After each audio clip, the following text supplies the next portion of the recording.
welcome back to Cloveriness. My name is Michelle and today I have another review for you.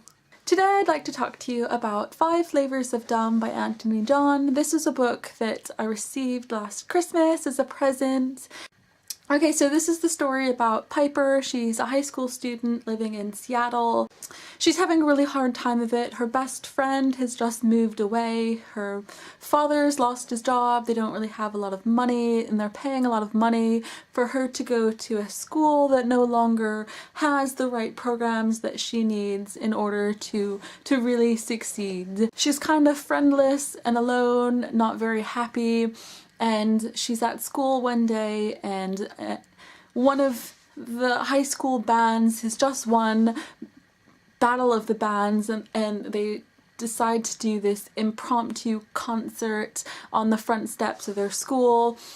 She makes some comments to this band called Dumb, and somehow Piper ends up agreeing to be the band's manager, and she's set this challenge that within 30 days they should be having paid gigs because of everything that Piper will be doing for them as a band. Now the catch to the whole thing is that Piper herself is deaf. She can't actually hear the music that they're playing, so it's kind of an uphill battle for Piper to achieve these goals, but she really puts her mind to it.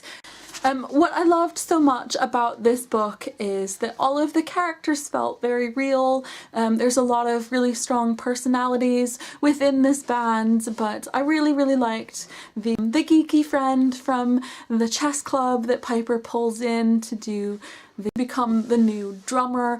I really loved everybody within this band. I think they play their parts really well. There's this silent rocker, there's an angry girl, there's a really pretty girl who has no musical talent, and there's the really egotistical front guy, and she pulls in her geeky friend, like I said, and together they form the band Dumb, and there are 5 of them, and as Piper starts practicing with them and trying to find out more about them, she really sees at the start that each of the members of this band are very separate. There's very distinct flavors of this band Dumb, and what she needs to do in order to succeed with this band is have them playing together as a band and having them connect and bounce off each other and stuff, and she really does this in very creative ways.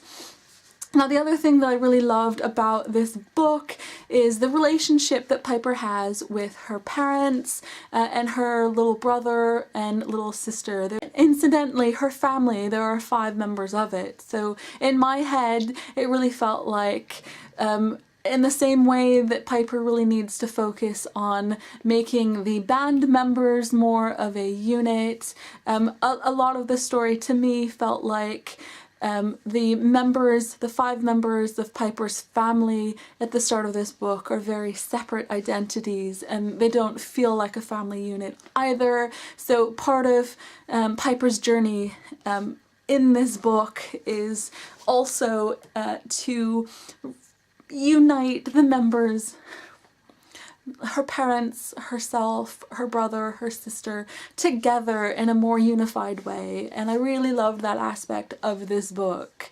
It was really interesting to see, especially the relationship that Piper has with her little brother. He becomes very instrumental in helping out Dumb succeed, and I really loved the dynamic that is based around Piper's deafness, because part of the reason that there are so many conflicts and problems within the family between this family unit is how both of Piper's parents deal with the younger child's, like Piper's little sister's deafness, and the language that is used and the steps that they're taking make Piper feel undervalued and a little bit separate from everything. So I really loved Piper's family. I thought they were fantastic.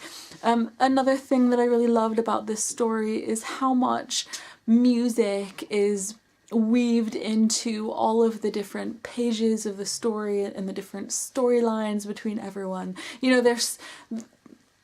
this story is set in Seattle, and there were some really great moments in which Piper is trying to learn more about rock music, and so she goes off on these little journeys to find out more about Nirvana and about Jimi Hendrix, and you know, it was really, really interesting. In fact, I finished reading this book, and I have to admit that I spent an entire day after I read this book listening to Nirvana and to other rock bands from the 90s. I felt really nostalgic reading it, but I also just really loved the whole music atmosphere of this book.